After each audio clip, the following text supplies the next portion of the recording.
Les procédures beauté que je regrette, puis celles que je recommande à 100%. En commençant par celles que je regrette. Le microblading. Ouf!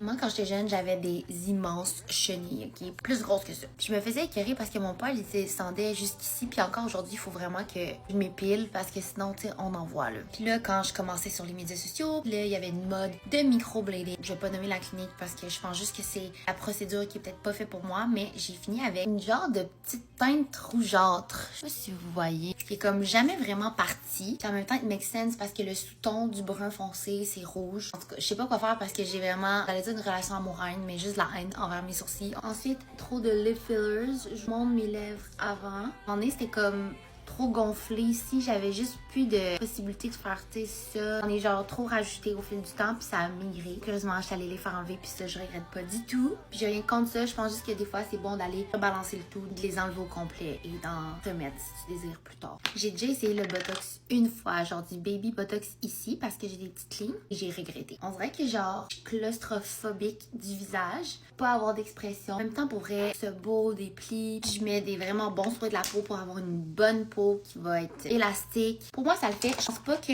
je vais en remettre, mais je suis pas fermée à l'idée. Maintenant, les procédures que je referais si je pouvais. J'ai taché mon chandail en coton et tout va être à 25% off sur le site de Girl Crush ce vendredi pour le Black Friday. Les Invisalign. Je vais vous mettre une photo de moi avant si vous me suiviez pas. J'avais juste trop de dents. Moi, quand j'étais jeune, ils m'ont enlevé plusieurs dents. Celle-là était vraiment reculée. Elle était encore plus haute. Mais je peux juste pas croire que maintenant, mes dents ils ont l'air de ça. Pour vrai, c'était ma plus grande insécurité. Je souriais pas. J'ai l'impression que même des fois, je garde encore ce petit souvenir-là. Puis j'ai tendance à parler sans sourire. Je cachais mes dents. Puis je savais comment me placer pour pas qu'on voit comment il était croche. C'est vraiment spécial parce que quand je vois quelqu'un qui a mes dents que moi j'avais, je trouve cette personne-là magnifique puis unique. Ça a vraiment changé ma confiance en moi. Bon, l'électrolyse parce que je me suis fait écœurer comme ça, pas de sens pour mon poil que j'avais sur la lèvre supérieure ici.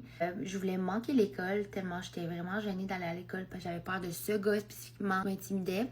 Finalement, j'ai été me faire l'électrolyse plus jeune. Évidemment, j'en ai encore de temps en temps que je retire avec comme une pince. Et sinon, je regrette pas du tout. Ça n'a jamais comme augmenté la couleur de ma peau, de mon poil. Il est déjà assez foncé de même. Des glosses puis des traitements pour mes cheveux. Les cheveux, honnêtement, c'est ce qui m'a toujours apporté le plus de confiance en moi. J'aime mes cheveux, j'en prends soin, je fais des heatless curls. J'utilise le moins d'élastique possible, de chaleur possible. Il faut le bon de faire des traitements au salon, de faire du hair oiling à la maison. Un facial une fois par saison. Puis à la maison, des peelings chimiques, là. Oh my god, c'est life changing. Dites-moi, vous, c'est quoi vos essentiels ou les trucs que vous regrettez d'avoir fait? Bye!